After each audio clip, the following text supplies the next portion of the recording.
ক্লাসের সুন্দরী মেয়েকে একা পেয়ে জঙ্গলে নিয়ে যেভাবে কাজ করলাম, গল্পটি সম্পূর্ণ শুনলে আপনাদের মেশিন দিয়ে পানি চলে আসবে। আপনারা হাতের কাজ করতে বাধ্য হবেন, তাই হাতের কাজ করার আগে হাতের কাছে অবশ্যই টিস্যু রাখবেন। হ্যালো বন্ধুরা, আমার নাম সুমি। আমি 18 বছর বয়সী এবং এই বাড়িতে 2 বছর ধরে কাজ করছি। এই বাড়িতে মালকিন এবং তার ছেলে রাহুল থাকতেন, কিন্তু 8 মাস আগে মালকিনের মৃত্যু হয়েছে। আমাকে এই বাড়িতে মালকিনের সেবার জন্য নিয়োগ দেয়া হয়েছিল। তার মৃত্যুর পর আমি ভেবেছিলাম তার ছেলে আমাকে কাজ থেকে বের করে দেবে, কিন্তু তা হয়নি। রাহুল আমাকে বলল, তুমি এখনও এখানে কাজ করতে পারো।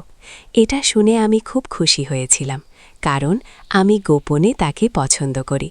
যদিও রাহুলের মনে আমার জন্য কী অনুভূতি আছে তা আমি জানি না। আমি তাকে কয়েকবার চোখে চোখ রেখে তাকিয়ে থাকতে দেখেছি, কিন্তু তার মনে আমার জন্য কী অনুভূতি আছে তা জানি না। হ্যাঁ, আমি জানতে চাই। আমি সারাদিন তার বাড়িতেই থাকতাম। সেখানে থাকার জন্য আমার একটি ছোট ঘরও ছিল, যেখানে আমি রাতে ঘুমাতাম। মালকিনের মৃত্যুর পর আমি রাহুলের কাছাকাছি থাকতে শুরু করি। আমি যুবতী হয়ে উঠেছিলাম, দেখতে খুব সুন্দর। আমার বাদামি চোখ, টান টান শরীর, প্রাকৃতিক গঠন, এসব দেখে যে কোনো ছেলের মন চঞ্চল হয়ে উঠতে পারে। আমার বাইরে কোথাও যাওয়া আসা ছিল না। আমার সামনে শুধু রাহুলই ছিল। সেও এখন 20 বছরের যুবক। আমি তাকে খুশি করার কোনো সুযোগই হাতছাড়া করতাম না। কিন্তু জানি না কেন সে আমার থেকে দূরত্ব বজায় রাখত। কথায় কথায় আমি কখনো তার হাত ধরে ফেললে সে আমার হাত ছেড়ে দিত এবং বলতো, তুমি আমার থেকে দূরে থাকো। আমি ভালোবেসে তার মন জয় করতে চেয়েছিলাম, তাই তার জন্য নানা রকমের খাবারও বানাতাম। কিন্তু আমি বুঝতে পারতাম না আমার মধ্যে কোনো কমতি আছে নাকি তার মধ্যে কোনো কমতি আছে, যার কারণে সে আমাকে দূরে রাখে। সে চড়ে চড়ে আমাকে দেখে, কিন্তু যখন আমি কাছে যাওয়ার চেষ্টা করি সে আমাকে দূরে সরিয়ে দেয়। কিন্তু খুব শীঘ্রই আমি রাহুলের কাছে যাওয়ার সুযোগ পেয়ে গেলাম। সেই দিন সকাল থেকেই প্রবল বৃষ্টি হচ্ছিল। বৃষ্টির ফোঁটাগুলো আমার মনে আকাঙ্ক্ষা জাগিয়ে তুলছিল। রাহুল সেদিন কাজে বাইরেও যেতে পারেনি এবং সারাদিন বাড়িতেই ছিল। ঘুমানোর সময় হলে আমি বললাম, রাহুল, আজ আমার খুব ভয় লাগছে। আজকের আবহাওয়া যেন কিয়ামত নিয়ে এসেছে। যদি তুমি খারাপ না মনে করো, তাহলে আমি কি তোমার ঘরে ঘুমাতে পারি? এটা শুনে তার চোখ বড় হয়ে গেল এবং মনে মনে কি যেন ভাবতে লাগল। মনে হচ্ছিল সে চায় আমি তার ঘরে ঘুমাই, কিন্তু বলতে পারছে না। তার এই ভাব দেখে আমি বেশ চিন্তিত হয়ে গেলাম যে রাহুল কি আমাকে দূরে রাখে কারণ আমি গরিব ঘরের মেয়ে। আমার বাবা মা মজুরি করে জীবিকা নির্বাহ করেন। আমার মা আমাকে ছোটবেলা থেকেই কাজে লাগিয়ে দিয়েছিলেন, কারণ আমাদের স্কুলে পাঠানোর মতো টাকা ছিল না। আমি কোনো উদ্দেশ্য ছাড়াই জীবন কাটাচ্ছিলাম। আমি সবসময় মালকিনের বাড়িতেই থাকতাম, কখনো কখনো বাড়ির লোকদের দেখতে যেতাম, কিন্তু আমি খুব একা ছিলাম। আমার কেউ চাইছিল যে আমাকে ভালোবাসবে। সম্ভবত আমার বয়সের কারণেই এমন ছিল যে আমার জীবনে একটি ছেলে চাইছিল এবং আমার সবচেয়ে কাছের মানুষ ছিল রাহুল। পরিণতির কথা না ভেবেই আমি তাকে বলেছিলাম, আমি তোমার ঘরে ঘুমাতে চাই। আমার মনে ছিল যে আমি আমার পুরো রাত তার বাহুতে কাটিয়ে দেব, কিন্তু তা সম্ভব ছিল না। রাহুল অনেকক্ষণ ভেবেচিন্তে বলল, ঠিক আছে, এখানেই ঘুমাও। ও, আমি ভেতরে এসে ভাবছিলাম আমি কোথায় ঘুমাবো, নিচে বিছানা পেতে ঘুমাবো নাকি তার সাথে বিছানায়। আমি রাহুলের দিকে তাকালাম। সে আমাকে বলল, তুমি চাইলে বিছানায় ঘুমাতে পারো, শুধু আমার থেকে দূরে থাকবে, অথবা চাইলে নিচেও ঘুমাতে পারো। রাহুল আমাকে শালীনতা দেখাচ্ছিল, কিন্তু আমি তার কাছেই ঘুমাতে চেয়েছিলাম, তাই আমি বিছানায় ঘুমিয়ে গেলাম। বৃষ্টির কারণে বেশ ঠান্ডা লাগছিল। উপরে ফ্যানও চলছিল, রাহুল একটি চাদর জড়িয়ে পাশে ঘুমিয়ে গেল। আমি ঠান্ডায় কাঁপতে লাগলাম এবং হঠাৎ কোনো ভেবে চিন্তা না করি রাহুলের চাদরের নিচে চলে গেলাম এবং অপেক্ষা করতে লাগলাম যে রাহুল কি করে, কিন্তু সে তার জায়গা থেকে নড়ছেও না। হঠাৎ আমি জড়িয়ে ধরে তার হাত ধরে ফেললাম এবং বললাম, রাহুল, আমার খুব ঠান্ডা লাগছে। কি? এতটুকু বলে আমি তার উপরে চড়ে বসলাম। আমাকে এই অবস্থায় দেখে তার চোখ বড় হয়ে গেল, কিন্তু তার শ্বাস দ্রুত হতে লাগল। হবে না কেন? আমি একজন যুবতী এবং অত্যন্ত সুন্দরী মেয়ে, যারা তার এত কাছাকাছি। আমি বললাম, আমি আর থাকতে পারছি না রাহুল, আমি খুব একা। তুমি দয়া করে আজ রাতে আমার একাকিত্ব দূর করে দাও। আমি তার একদম কাছে চলে গেলাম এবং তার ঠোঁটে চুমু দিতে লাগলাম। এখন সেও বিহ্বল হয়ে পড়েছিল, কিন্তু তার মুখে আমি ভয় দেখতে পাচ্ছিলাম। আমি তার শার্টের বোতাম খুলতে লাগলাম, কিন্তু সে আমাকে থামিয়ে দিল এবং বলল, সুমি, দয়া করে এমন করো না। গিয়ে আমি লালচে চোখে তার দিকে তাকিয়ে জিজ্ঞাসা করলাম, কেন? আমি রাহুলকে তার মতো ভালোবাসার দৃষ্টিতে দেখতে শুরু করেছিলাম এবং ধীরে ধীরে তার বোতাম খুলতে শুরু করেছিলাম। কিন্তু যখনই আমি তার সব কাপড় খুলে তাকে দেখলাম, আমার চিৎকার বেরিয়ে গেল। আমি ভয় পেয়ে কাঁপতে কাঁপতে উঠে পড়লাম। আমার কোনো ধারণাই ছিল না যে আমি এমন দৃশ্য দেখব। আমার মুখ একদম লাল হয়ে গেছিল। আমি এক মুহূর্ত সেখানে থাকতে চাইনি। আমার হৃদয় এত দ্রুত স্পন্দিত হচ্ছিল যে মনে হচ্ছিল এটি বেরিয়ে আসবে। আমার শ্বাস দ্রুত হয়ে গেছিল এবং তারপর আমি দৌড়ে তার ঘর থেকে বেরিয়ে গেলাম। মেইন গেট খুলে আমি বাইরে বেরিয়ে গেলাম এবং বৃষ্টিতে ভিজতে ভিজতে দৌড়াতে শুরু করলাম। আমি পাগলের মতো দৌড়াচ্ছিলাম, আর সেই দৃশ্য আমার চোখের সামনে ঘুরছিল, যা এই মাত্র আমার সাথে ঘটেছে। বৃষ্টির জলের সাথে আমার চোখেও জল চলে এসেছিল। আমি রাহুলকে খুব পছন্দ করতে শুরু করেছিলাম। দৌড়ে দৌড়ে আমি আমার বাড়িতে পৌঁছে গেলাম। যখন আমার মা দরজা খুললেন, তখন আমাকে সামনে দাঁড়িয়ে থাকতে দেখে তিনি একদম বিচলিত হয়ে পড়লেন। তখনই আমার বাবা এসে বললেন, কি হয়েছে বেটা, এত রাতে এভাবে দৌড়ে কেন আসছো? সব ঠিক তো? আমার বাবা আমার মাকে ডাঁডাতে শুরু করলেন যে, তুমি কতবার বলেছি যে এই যুবকের সাথে বাড়িতে কাজ করিও না, কিছু উঁচু নিচু হয়ে যাবে, কিন্তু তুমি আমার একটি কথাও শোনোনি। আর আজ দেখো কিভাবে সে দৌড়ে বাড়ি এসেছে।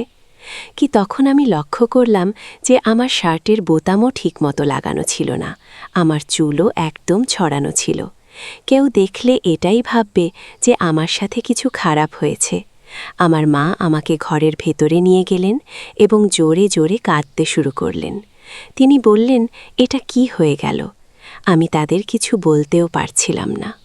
আমি তার শরীর দেখছিলাম। হঠাৎ আমি তার কাছে চলে গেলাম এবং তার পিঠে হাত রাখলাম। রাহুল একদম উত্তেজিত হয়ে উঠল এবং আমাকে ডানাতে শুরু করল, তুমি এখানে কি করছো? এখান থেকে চলে যাও।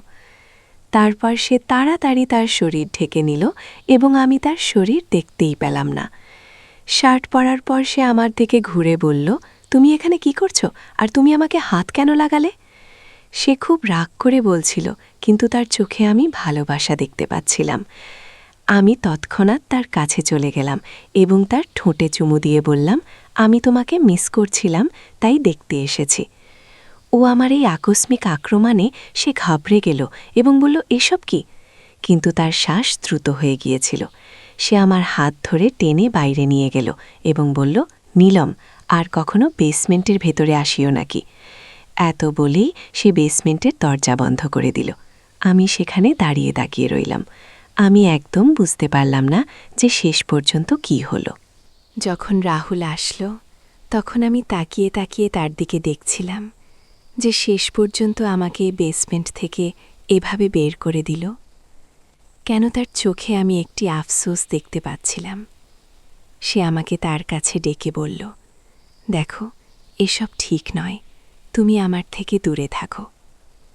তারপর থেকে রাহুল যখনই আমাকে দেখত, মনে হতো সে আমাকে চায়, কিন্তু জানি না কেন সে আমাকে তার কাছে আসতে দিত না। গ্রামে আমাদের নিজের জমি ছিল, জমি একদম কম ছিল। এই কারণেই বাবা গ্রাম ছেড়ে শহরে চলে এসেছিলেন। বাবা মজুরি করতে শুরু করেছিলেন এবং আমার মা মানুষের বাড়িতে কাজ করতেন। আর্থিক অবস্থা উন্নত করার জন্য আমার মা আমাকে কাজে লাগিয়েছিলেন। এখানে আমাকে থাকা খাওয়া ছাড়া 500 টাকা দেয়া হতো। সম্ভবত আমরা গরিব, এই কারণেই রাহুল আমাকে নিজের থেকে দূরে রাখে। কিন্তু বলে নাকি, যখনই আমাদের কোনো কাজ করতে মানা করা হয় তখন আমাদের সেই কাজ করার ইচ্ছা হয়। যখনই সুযোগ পেতাম আমি বেসমেন্টে গিয়ে উঁকি দিতাম। রাহুল যদি দেখে ফেলতো আমাকে খুব ডাকাত। একদিন সাহস করে জিজ্ঞেস করলাম, তুমি সেখানে কি করো? সে আমার প্রশ্নের কোনো উত্তর দিল না। এখন সে বেসমেন্টের দরজাও বন্ধ করে দিত। কিন্তু আজ আমি যা দেখলাম তা আমার হৃদয়ে বিদারক ছিল। আমি রাহুলের খুব কাছাকাছি ছিলাম এবং তার শার্ট খুলতেই যা দেখলাম তা দেখে আমি ভয়ে কেঁপে উঠলাম। এটাই কি কারণ ছিল যে সে বেসমেন্টে সময় কাটাতো এবং শুধু ঘুমানোর জন্য উপরে আসত? শেষ পর্যন্ত এই সব দৃশ্য কি আমার মা বাবা কাঁদছিলেন। নিজেকে সামলে নিয়ে আমি বললাম, মা, রাহুল কিছুই ভুল করেনি। আমি তোমাদের মিস করছিলাম। সারাদিন এমন ভয়ঙ্কর বৃষ্টি হচ্ছিল যে আমি একটা খারাপ স্বপ্ন দেখলাম এবং স্বপ্ন ভেঙে যেতেই আমি দৌড়ে তোমাদের কাছে চলে এলাম। রাহুল ভালো ছেলে। আমি ভেজা কাপড় দিয়ে পেট ঢেকে রেখেছিলাম। জানি না চামড়া এত জ্বলছিল কেন। আমি সেই জ্বালায় ছটফট করছিলাম এবং কয়েক ঘন্টার মধ্যে আমার পেটে বড় বড় দানা বেরিয়ে এলো। আমি ডাক্তারের কাছে গিয়েছিলাম, কিন্তু দানা খুব বড় হয়ে গিয়েছিল। ডাক্তার ওষুধ দিয়েছিলেন, কিন্তু তা কাজ করছিল না। দানা ফুলতে থাকল এবং আমার পেট এত নোংরা হয়ে গেল যে এখন আমি কোনো মেয়ের কাছেও যাওয়ার যোগ্য ছিলাম না। আমার অবস্থা এত খারাপ হয়ে গিয়েছিল যে কোনো মেয়ে দেখলে ভয় পালাতো এবং তার ব্যথা আমার আলাদা ছিল। যখন তুমি এখানে কাজ করতে এলি, আমি মনে মনে তোমাকে চাইতে শুরু করেছিলাম, কিন্তু জানতাম যে একদিন না একদিন তুমি আমার শার্ট খুলবে, আর সেই দানা দেখে তুমিও ভয় পালাবে, যেমন অন্য মেয়েরা করত। আর কাল রাতেই তা হলো। আমি এর টোটকা করছি যে এটি ঠিক হয়ে যায়, কারণ ডাক্তারের চিকিৎসা করতে পারেননি। আর এই কারণে আমি বেসমেন্টে যেতাম। আমি একজন তান্ত্রিকের কাছে এর চিকিৎসা করাচ্ছি এবং এখন ধীরে ধীরে কিছুটা ঠিকও হচ্ছে। তান্ত্রিক বাবা বলেছেন যে এগুলো সম্পূর্ণ ঠিক হতে আরও 6 মাস লাগবে। তার এইসব কথা শুনে আমি একদম হতবাক হয়ে গিয়েছিলাম। আমি রাহুলকে ভালো ছেলে ভাবতাম, কিন্তু সে তার জীবনে এত ভুল কাজ করেছে। রাহুল বলল, আমি আজও সেই মেয়েটির খোঁজ করছি যে আমাকে অভিশাপ দিয়েছিল। আমি তার পায়ে পড়ে ক্ষমা চাইতে চাই। আমি জানি সে আমাকে কখনো ক্ষমা করবে না, কিন্তু অন্তত আমার হৃদয়ের বোঝা কিছুটা হালকা হবে। আমি তাকে অনেক খুঁজেছি, কিন্তু সম্ভবত সে মেয়ে শহর ছেড়ে চলে গেছে। গেউ প্রায় 6 মাস পর ধীরে ধীরে রাহুল এই চিকিৎসায় সম্পূর্ণ সুস্থ হয়ে গেল। আমি এতে রাহুলের অনেক সাহায্য করেছিলাম এবং তারপর রাহুল আমার হাত ধরে বলল, আমি আমার জীবনে যেসব ভুল করেছি তা শুধাই নিতে চাই। আমি তোমাকে বিয়ে করতে চাই, যাতে তোমার জীবনও সুন্দর হয় এবং আমিও তোমার সাথে সুখে শান্তিতে জীবন কাটাতে পারি। সে আমার বাবা মায়ের কাছে আমার হাত চেয়ে নিয়েছিল এবং তারাও খুশি মনে আমাকে তার হাতে তুলে দিতে রাজি হয়ে গিয়েছিল। রাহুল সম্পূর্ণ সুস্থ হয়ে উঠেছিল এবং সে তার শিক্ষা নিয়েছিল যে মেয়েদের সম্মান করা উচিত, তাদের সাথে জোর জবরদস্তি করা উচিত নয়। আমরা একটি সভ্য সমাজে বাস করি এবং আমাদের একসাথে মিলেমিশে থাকা উচিত। আমাদের বিয়ের পর আমরা দুজনে মিলে সেই মেয়েটিকে খুঁজে বের করলাম এবং তার সাথে দেখা করে আমরা ক্ষমা চাইলাম। রাহুল তার কাছে ক্ষমা চাওয়ার পর তার মন কিছুটা হালকা হয়ে গেল। বন্ধুরা, আমাদের এই গল্পটি কেমন লাগলো অবশ্যই আপনারা কমেন্ট করে জানাবেন। যদি ভালো লেগে থাকে তাহলে অবশ্যই পরবর্তী গল্পের জন্য আমাদের চ্যানেলটি সাবস্ক্রাইব করে আমাদের সাথেই থাকবেন। ধন্যবাদ আপনাদের সবাইকে।